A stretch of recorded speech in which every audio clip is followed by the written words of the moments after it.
His lawyer leaned over and whispered just 5 words into his ear. 5 simple words. And my brother's face, the smug, triumphant face I'd watched across family dinners for years, went completely pale. His hand started shaking. The pen he'd been so eager to use hovered above the page, then dropped. And me, for the first time in 4 years, I felt something like relief wash over me. But I'm getting ahead of myself. Let me start from the beginning, because you need to know how we got here. How a daughter everyone thought had been pushed aside actually waited the longest, most careful game of her life. My name is Sabrina Wolf. I'm 36 years old. I grew up on Wolf Grape Farm and Winery in Napa Valley, with my parents Harold and Gloria, a piece of land I poured 18 years of my life into building. From the time I was 16 after school, I was already out in the rows, pruning vines in winter and keeping the books. At 18, I graduated early, turned down college, and came home full-time to help turn 10 acres into 50, specializing in Cabernet and Pinot Noir. I raised my daughter Cheyenne on my own, starting at 19, all while handling harvest coordination, vendors' taxes, everything that kept the place running. Grandma always told me a woman needs her own money, not hidden, just hers. I listened. But 3 months ago, everything changed. If you're already hooked on this story, hit that subscribe button right now and drop a comment below. Tell me where you're watching from, what time it is there, and how you're feeling so far. I read every single one. Thank you. Now back to how my parents threatened to cut me off completely and hand everything, the house, the vineyard, the winery, the trucks, to my brother. And how I simply said, let him have it all. Growing up on the vineyard in Napa Valley shaped everything about me. The farmhouse was always filled with the smell of damp earth after rain and the sharp tang of fermenting grapes during harvest season. My dad Harold had this burning drive to turn the 10 acres he inherited from his father into something bigger, a real boutique winery focused on Cabernet and Pinot Noir that could stand out in a valley full of legends. From 16, right after school let out, I'd head straight to the rows. I learned to prune vines in the cold winter months, cutting back the canes with shears until my hands blistered, making sure the plants would produce better fruit the next year. I also started helping with simple bookkeeping at a local agricultural supply company, part-time on weekends, tracking invoices for fertilizers, pesticides, and equipment rentals. It came naturally. I was good with numbers, spotting patterns in expenses and yields that others missed. By 18, I graduated high school early. Everyone expected me to head off to Napa Valley College or even somewhere farther like UC Davis for viticulture. But Dad's vision was taking off, and the place needed hands-on help more than ever. I turned down the acceptance letters and came home full-time, no salary, just the promise that this would be our family legacy. Those early years were grueling but rewarding. I coordinated the first real harvests, calling in seasonal workers' timing picks based on sugar levels and acidity tests. I learned to run myself in a makeshift lab in the barn. I negotiated with suppliers for better prices on chemicals and trellis materials, stretching every dollar. When we built the initial tasting room, a converted shed with a few barrels for counters, I handled the layout, sourced glasses and signage, and hosted the first visitors on weekends, pouring samples and explaining our story to tourists, cycling through the valley. At 19, Cheyenne came along. I raised her alone, bottle feeding her in the office trailer while reviewing vendor contracts or calculating payroll for pickers. The winery was struggling then, cash flow tight from planting new blocks and buying basic crushing equipment. I kept going, driving the small tractor to haul bins of grapes from the vines to the pad, destemming late into the night, even hand bottling the first limited releases with custom labels I designed on an old computer. As the vineyard expanded to 50 acres over the next decade, my role grew without any official title. I managed marketing for Napa wine events, setting up booths at festivals where buyers from San Francisco restaurants sampled our blends. I negotiated distribution deals with wholesalers, ensuring our bottles made it to shelves in Bay Area stores. Tax season meant long nights preparing IRS reports, deducting equipment depreciation and soil amendment costs to keep us afloat. Yet at those events, introductions always centered on Dad. "This is Harold Wolf, the visionary behind Wolf Grape Farm and Winery." I'd stand nearby, smiling politely as praise flowed his way for the bold flavors or innovative sustainable practices ideas we'd brainstorm together over kitchen tables covered in soil samples. My contributions faded into the background. I was just his daughter who helps out. Dad started making bigger calls without looping me in purchasing additional land parcels or upgrading fermentation tanks on credit lines I hadn't vetted. He'd stay late in the tasting room, schmoozing potential investors coming home with stories of deals closed over glasses of our reserve Cabernet. The criticism crept in subtly at first, comments about how I lacked real ambition, sticking to the day-to-day grind instead of chasing grander dreams. My brother Dylan arrived much later, the surprise baby, when I was already 7.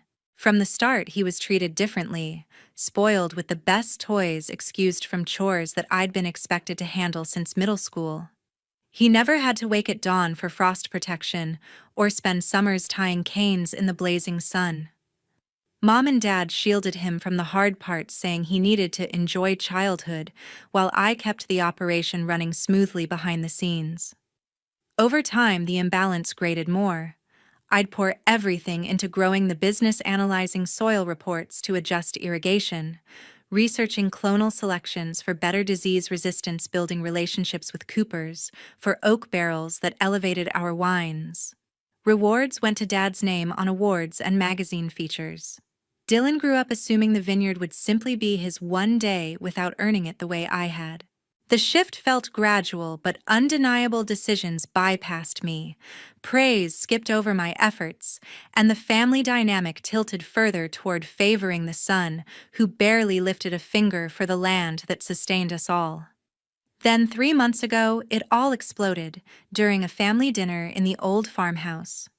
We were sitting around the long oak table that had been in the family for generations, the one scarred from years of harvest celebrations and late-night planning sessions. Dad had cooked his usual spread-grilled tri-tip from a local rancher, roasted vegetables, pulled straight from the garden plot behind the barn, and a bottle of our 2015 Reserve Cabernet open to breathe. Mom served everything with her practiced smile, the one that always hid whatever was really going on underneath. They waited until dessert, homemade blackberry pie from berries I'd picked along the fence line the summer before. Dad cleared his throat, set his fork down, and looked straight at me. "We're rewriting the will," he said, voice steady like he was announcing a new vintage release. "Everything, the vineyard, the farmhouse, the winery operation, the trucks, all of it goes to Dylan. He's the one who'll carry the name forward." Mom nodded along, adding, "A son keeps the line going.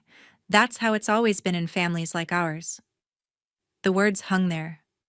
I felt the room tilt a little, the way it does when you've been out in the rows too long under the sun. They weren't asking. They were telling. And the unspoken part was clear. If I fought it, they'd cut me out completely, not just from the inheritance, but from the family. I didn't yell. I didn't cry at the table. I just asked, "And if I don't agree?" Dad's answer was simple. "Then you're choosing to walk away from all of us." The next day, Dylan showed up with Kayla and a U-Haul trailer. They moved into the master bedroom upstairs, the one with the view over the Cabernet blocks that I'd helped plant row by row. Kayla wasted no time making herself at home.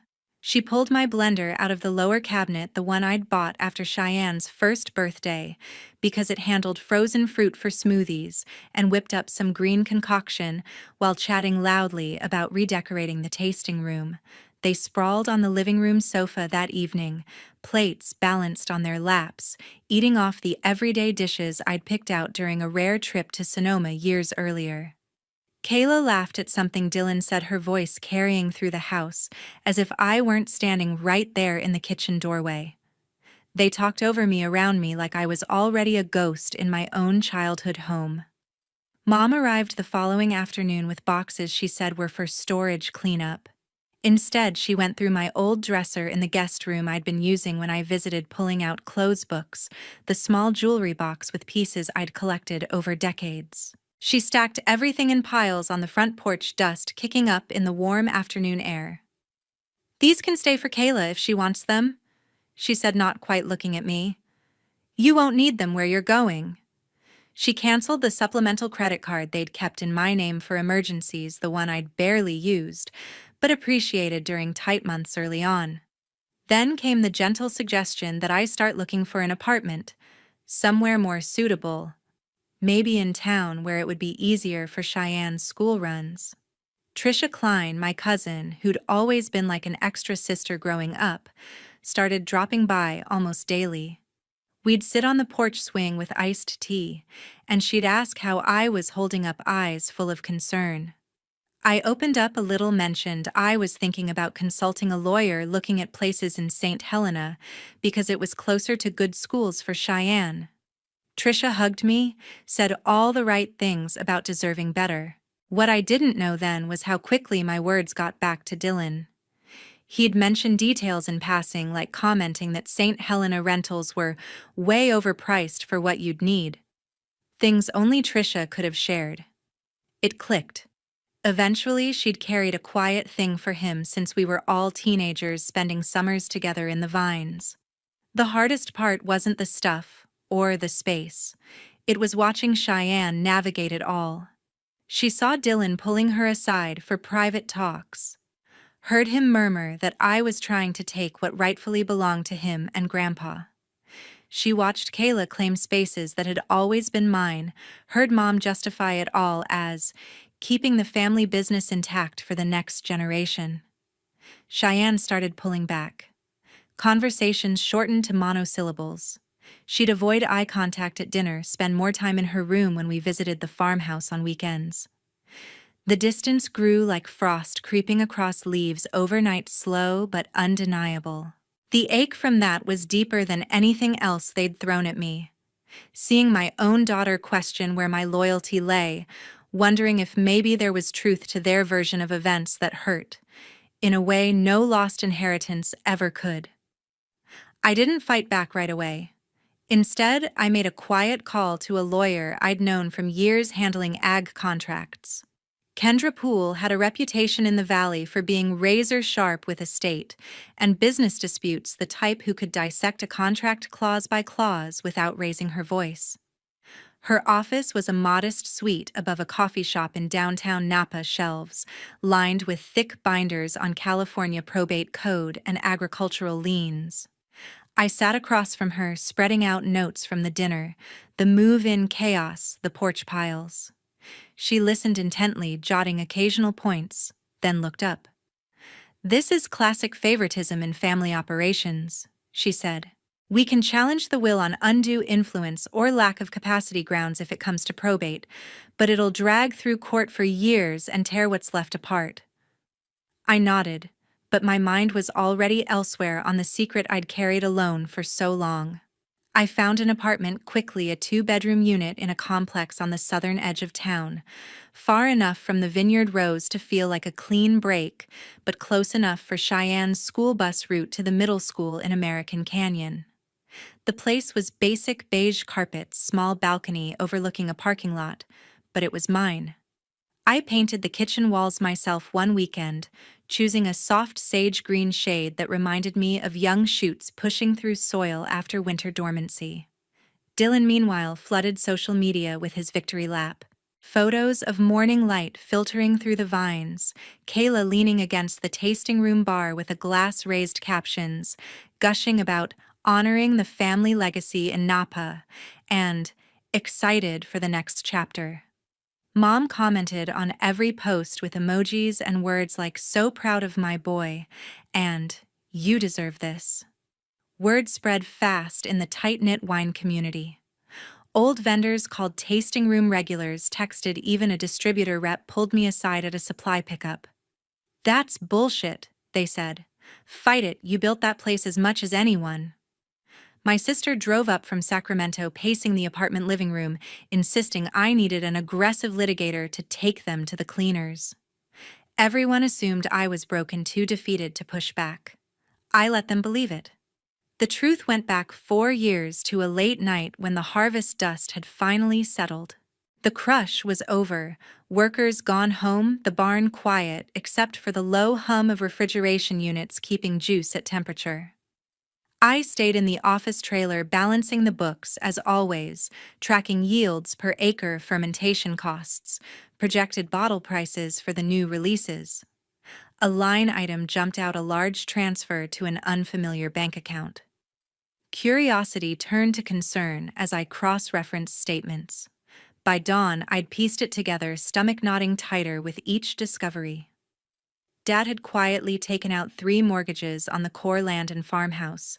The original loan of $400,000 from decades ago refinanced with a second for $350,000 4 years prior, then a third for another $350,000 2 years back. Total owed $1,200,000, but current appraisals in the cooling market put the property at $900,000 at best. We were underwater by $300,000 on what I'd believed was nearly owned free and clear. The business side painted an even grimmer picture. Open lines of credit topped out at $200,000 for stainless tanks and a new bottling line. Unpaid back taxes totaled $90,000 from extensions taken during a low-yield frost season. Outstanding invoices to barrel suppliers and label printers added $130,000. The truck leases, those heavy-duty flatbeds for hauling bins, had balloon payments due soon that we couldn't cover without liquidating inventory at a loss. Rough math put total liabilities near $1,800,000 against realistic assets of $1,500,000. A hole of $300,000 growing with interest. The funds had fueled the aggressive 2019 push, acquiring 20 more acres, when land prices peaked, pouring into tasting room expansions like imported tile floors and a climate-controlled cellar for library wines. Some bled into personal spending, industry conferences in Sonoma, with hotel upgrades, custom suits for Dad to wear at premier events. Even a few high-end watches Dylan started sporting. It wasn't theft exactly, just reckless borrowing against a future that never materialized, hidden behind the facade of success. I printed everything that night, hands shaking as the old printer whirred. Confrontation burned in my throat. But timing betrayed me. Dad collapsed the next week at a distributor meeting, chest pains radiating down his arm. ER diagnosis: stress-related arrhythmia, early signs of heart strain from years of pushing too hard. The cardiologist pulled Mom aside. No major upsets. His condition is fragile. Avoid anything that could spike blood pressure. I stood in the hospital corridor watching through the glass as nurses adjusted monitors. Telling him then could have been the final push. So I buried it, choosing his health over immediate truth. The decision ached, but family loyalty ran deep even when it hurt. Kendra, reviewing the same documents years later, pointed out the silver lining in California law. Assets come with attached liabilities in probate transfers, she explained. An addendum disclosing everything makes assumption of debt explicit and binding. No fraud claim sticks if fully noted. I secured my separate assets quietly. The IRA from pre-full-time days sat at $200,000, grown steadily. Grandma's bequest, $350,000, willed directly to me, kept in a sole account, never commingled, qualified as separate property. With my uncle's help, a retired accountant familiar with ag estates, I established an irrevocable trust exclusively for Cheyenne. Funds transferred in named beneficiary, only her, with a professional third-party trustee to avoid any contest. As grantor, I set terms for education housing emergencies, completely shielded from family claims. Copies went everywhere, secure digital backups, encrypted physical files in a Sacramento safe deposit box, and my sister's fireproof cabinet. I weighted the knowledge, a constant weight, watching the favoritism simmer until it boiled over. When they finally crossed the line that hurt deepest, I knew the waiting was over. Kendra leaned back in her chair after reviewing every page I'd brought her, the binders spread across her desk, like evidence in a trial that hadn't started yet. Her expression shifted from professional sympathy to something closer to respect. "You stayed quiet all this time because of your dad's health," she said quietly. "That's a heavy choice. Now they're the ones deciding to take on everything, including the risks." I nodded. The plan was simple on paper: let them believe I was too worn down to resist. People underestimate someone who stops fighting back. They get careless.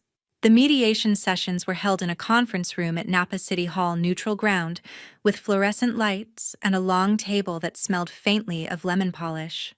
I showed up each time, looking drained, shoulders, slumped eyes rimmed red from sleepless nights that weren't entirely acting. When it came my turn to state terms, my voice stayed soft, almost hesitant.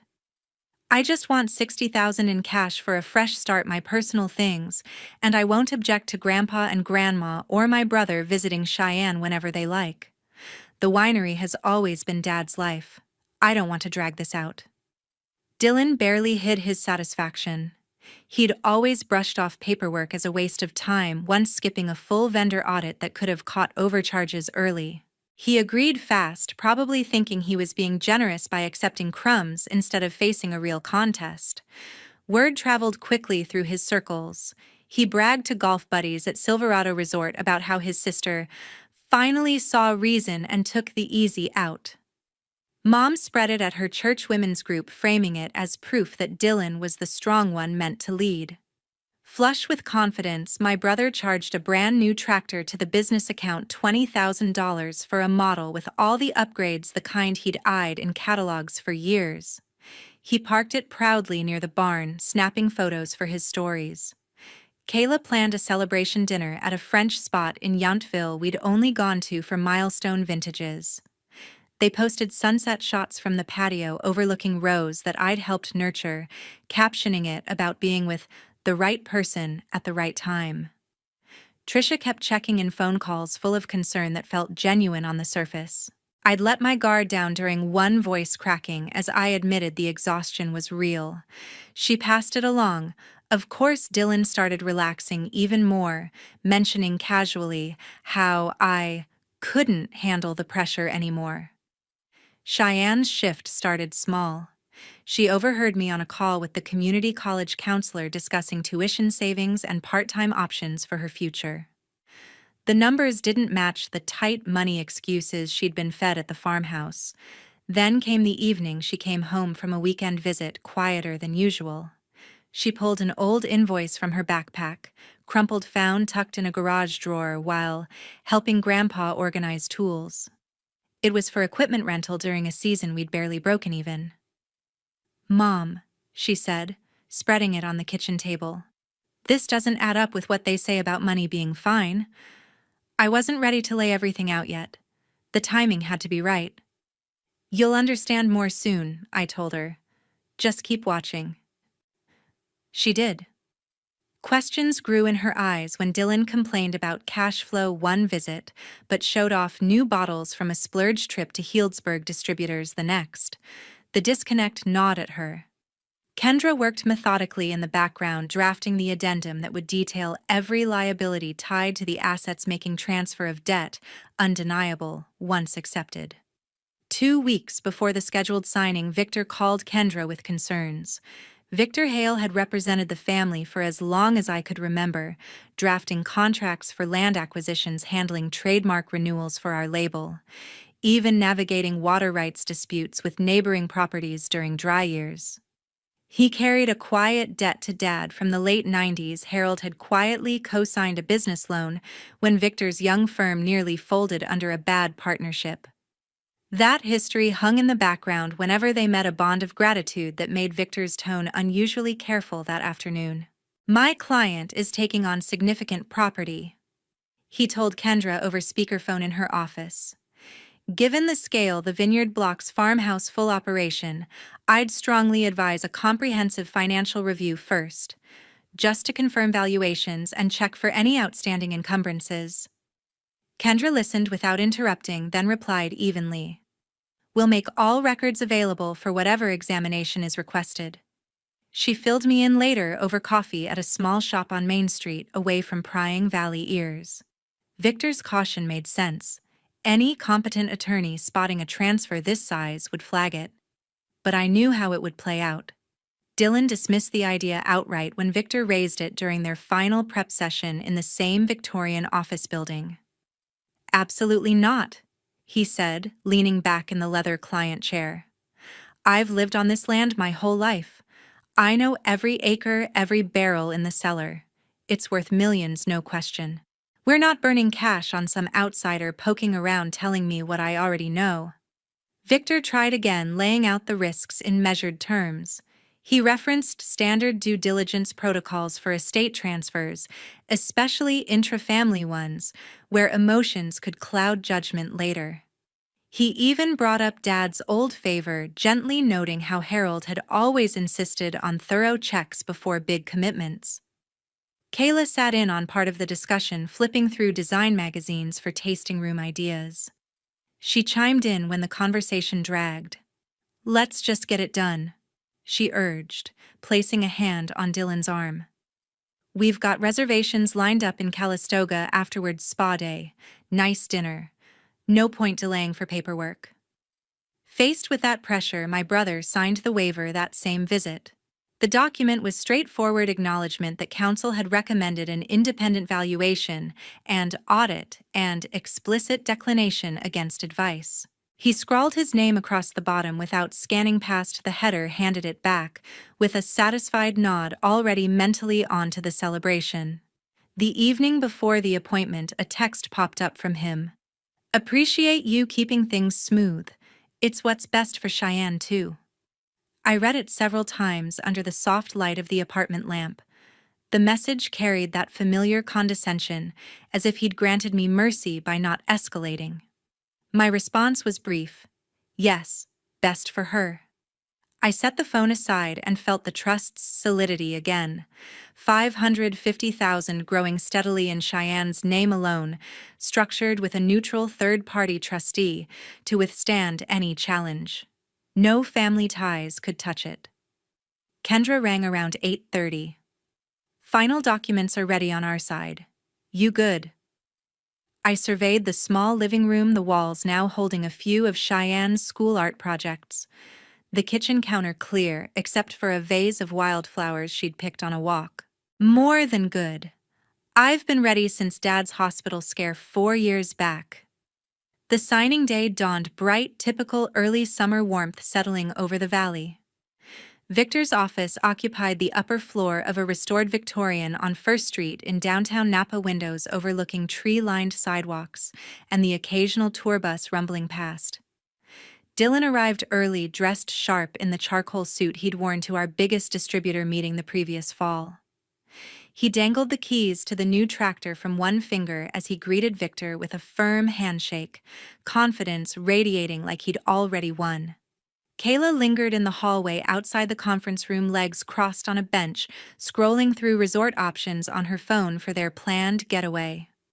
Mom took a seat in the reception area, dressed as if heading to a vineyard event afterward, flowing blouse, statement necklace, expectant smile fixed in place. I timed my entrance deliberately late, slipping in just as the notary arranged papers on the long mahogany table. My navy dress was simple, years-old hair tied back low, face bare of anything beyond basic care. The look completed the picture of someone resigned, ready to move on quietly. The notary, a certified professional Victor brought in for impartiality, began with the primary will pages. Dylan, as sole beneficiary, full title to the 50 vineyard acres, farmhouse and outbuildings, winery production facilities, all equipment from crushers to bottlers, truck fleet, inventory in barrel and bottle. My portion, $60,000 cash settlement, personal effects already removed. Kendra confirmed for the record. My client enters this agreement freely relinquishing all further claims. The notary addressed me directly. Are you certain you comprehend surrendering interest in assets you've substantially contributed to developing? My reply came soft but clear. I am. I want my dad and brother to receive exactly what they've requested. And I have no objection to Grandpa and Grandma continuing visits with Cheyenne. Dylan worked through the signature lines, efficiently pen gliding without hesitation. He shot Mom an occasional thumbs up, caught Kayla's encouraging text vibrations. Victor reviewed the package one last time, fingers pausing as he reached the final attachment, the liability addendum detailing every mortgage, credit line, tax obligation, and lease tied to the assets. His face drained of color as he absorbed the totals. He leaned in close to Dylan's voice, barely above a whisper, to avoid carrying across the small conference room. We have a problem. You're assuming all the debt here, the mortgages on the land and farmhouse, the winery operating loans, full personal liability. Dylan brushed it off with a short laugh, pen still poised. It's fine, we're almost done. Victor slid the page closer, pointing to the breakdown columns he'd highlighted in yellow during his own late-night review. Dylan's gaze finally followed, scanning the figures line by line. The core property, the farmhouse and original vineyard blocks, carried $1,200,000 in outstanding liens from the layered mortgages Dad had taken out over the years.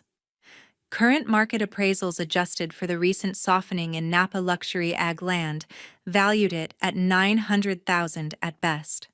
Underwater by $300,000 on what everyone assumed was nearly paid off. The operational side was worse. Open credit lines for stainless fermentation tanks and a new optical sorter totaled $200,000 maxed out. Back taxes from deferred payments during low-yield seasons added $90,000, with penalties accruing monthly. Outstanding balances to barrel cooperatives in Missouri and label printers in Sonoma pushed another $130,000. The leases on the flatbed trucks used for hauling bins during harvest had balloon payments looming that no incoming revenue could cover. Combined exposure hit $1,800,000. Realistic asset value, once those obligations attached, left a net negative position of $300,000. The numbers sank in slowly. Dylan's posture changed, shoulders tensing, breath catching. He shoved back from the table chair, legs scraping harshly against the hardwood floor. "This can't be right," he said, voice rising. "She hid this from me. It's fraud, some kind of setup." Kendra remained composed, sliding her own copy forward. "Nothing was hidden. These are public records and signed documents, liabilities directly attached to the property you're inheriting. Your father's signature's yours on recent extensions." Victor, still grappling with the favor he owed Dad from decades ago, added quietly, "I urged a full independent audit weeks ago. You declined and signed the waiver acknowledging that choice. The notary, staying strictly to procedure, asked only for verification. Is this your signature on the waiver declining further review?" Dylan stared at the line, his own handwriting unmistakable. "I thought it was just routine." "Yes." "Then the transfer stands," the notary concluded, applying the official seal with a firm press. My brother turned to me, eyes wide with a mix of accusation and dawning fear. "You knew every detail the whole time." I met his gaze steadily. "I did. I discovered it 4 years ago and chose silence when Dad ended up in the hospital with heart issues. The doctors warned any major stress could worsen it. I protected him then. But you all still decided to push me aside." That's when the smile came, the first in years. Not triumphant or loud, just quiet and certain, the kind that comes from knowing the wait is finally over. The realization hit him in waves. Confusion first, then anger flaring hot, followed by raw fear as he grasped how thoroughly he'd boxed himself in. He'd demanded it all, rushed the process, ignored warnings, dug the hole himself. "I want to withdraw," he insisted, volume climbing. "I didn't understand the full implications." Kendra's response was measured but final. "You affirmed comprehension of all terms on record with counsel present and voluntarily waived additional verification. The debts transfer with the assets. That's your election." The notary completed the stamp's date, included making it official under California probate rules for notarized wills. I stood, smoothing my dress, picking up my purse. You wanted everything except Cheyenne. Here it is, exactly as requested. In the hallway outside, Dylan's voice echoed as he confronted Victor, demanding to know why he hadn't forced the audit-threatening complaints to the Bar Association. Victor's replies stayed calm, referencing the signed waiver repeatedly. Kayla, lingering near the door after her phone scrolling, overheard enough. Her expression shifted from bored anticipation to calculated concern. By the time I passed her on my way out, she was already typing discreet messages, reaching out to contacts at a competing operation we'd battled for shelf space over the years, positioning herself for whatever came next independently.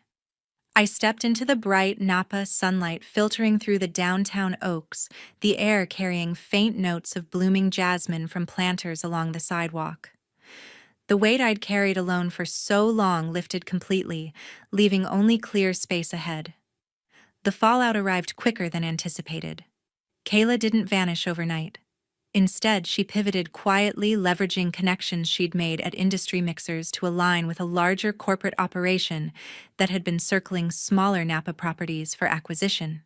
Within days of the signing, she stopped responding to Dylan's calls, her social media shifting to polished posts from their tasting room, subtle signals that she was positioning herself for a smoother landing elsewhere. By the end of the week, she'd cleared her things from the farmhouse while he was out dealing with initial bank notices. The financial unraveling started with phone calls that turned into letters, then certified mail demanding payment on overdue mortgages. The primary lender on the farmhouse and core land accelerated the full balance when payments missed the grace period. Realtors Dad contacted for a quick sale shook their heads at the numbers. Appraisals confirmed the property was worth far less than the liens, making any standard listing impossible without bringing cash to closing. Short sale attempts fell apart when junior line holders refused to negotiate reductions. The winery operation hit default status soon after. Suppliers who'd extended terms during the expansion years filed mechanics liens on equipment, then lawsuits, when invoices aged past 90 days. The line of credit provider froze the account, blocking any draws for payroll or basic maintenance. Harvest crews booked for the upcoming season canceled when word spread about unpaid prior bills. To free up cash flow that no longer existed, Dylan authorized pulling out 10 acres of mature vines on the outer blocks, ripping up established Cabernet that had taken 15 years to reach peak production. The sight of heavy machinery tearing roots from soil that had been in the family for generations felt like watching a slow amputation. The breaking point came when Dylan filed for Chapter 7 bankruptcy protection. The trustee took control, scheduling auctions for tractors, tanks, the bottling line, everything not personally exempted under California rules. Creditors lined up for their shares of whatever liquidated value remained, leaving little buffer. Dad and Mom tried borrowing from old friends and extended relatives, framing it as a temporary bridge until things turned around. Most offers came back polite, but firm no. They downsized to a modest one-bedroom apartment in Ukiah, 40 miles north, where rents were lower, relying mostly on Social Security checks that barely covered basics. Mom showed up at my door one afternoon holding the old recipe box for grape jam that had somehow stayed behind in the chaos. Her hands trembled slightly as she extended it. "I didn't know how bad it had gotten," she said, voice thin. "I'm sorry for how we treated you." I took the box, Grandma's handwriting on faded cards inside, but stepped back without inviting her in. The door closed softly between us. No words needed. The silence said enough. Cheyenne saw the whole exchange from the hallway. Later that evening, she pulled out the folder of saved invoices I'd kept as backups. We spread them across the kitchen table, going through line by line equipment rentals from seasons past, fertilizer deliveries, timed with expansion loans, tasting room upgrades that never generated the projected revenue. She traced the dates with her finger, piecing together the timeline. "You stayed quiet when Grandpa was sick," she said finally, "but they still chose to push you out anyway." The understanding settled in her eyes, replacing the confusion that had lingered for months. Our conversations deepened after that, honest talks about loyalty, boundaries, building something on your own terms. The bond between us grew stronger, rooted in trust earned through truth.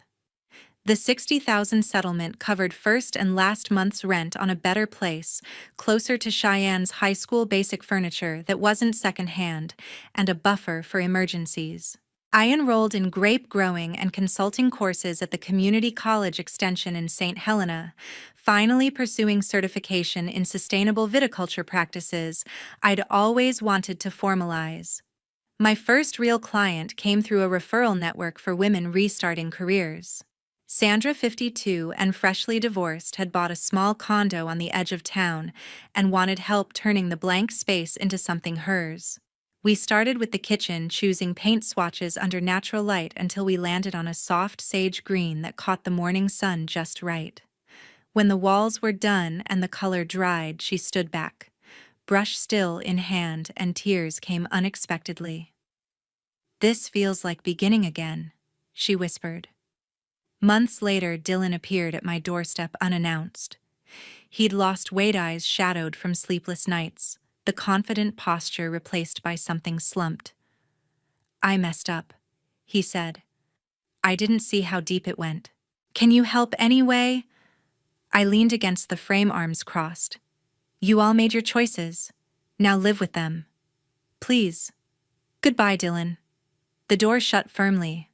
I watched through the peephole as he stood there several minutes before turning away. Ice cream from the freezer tasted better than any victory toast ever could. That night, I sat with Grandma's photo on the shelf beside the recipe box she'd fought to pass down. "You were right about it all," I said to the quiet room. "Keep your own money. Know your worth. Never let anyone make you feel small." The apartment was compact, nothing like the sprawling farmhouse views I'd known most of my life, but every corner, every decision, every color on the walls was mine alone. I blocked the old numbers, changed locks for good measure, ready for a restraining order if lines were crossed again. Contact ended there, complete, no lingering threads. The pain for them stretched on in ways money couldn't fix. Credit ruined for years. Relationships strained from unpaid favors. The vineyard legacy sold off in pieces to corporate buyers who planned condos on prime soil. Looking back, the lessons crystallized clearest in quiet moments. Favoritism doesn't just divide inheritance, it erodes families from the inside long before papers are signed. Silence can be protection when health hangs in balance, but when betrayal follows, self-preservation becomes duty. Patience paired with financial independence turns out to be the most humane revenge, letting consequences teach what words never could. For anyone watching this, hold your boundaries tight. Build security no one can take. And remember, the strongest legacies aren't inherited, they're created on your own terms.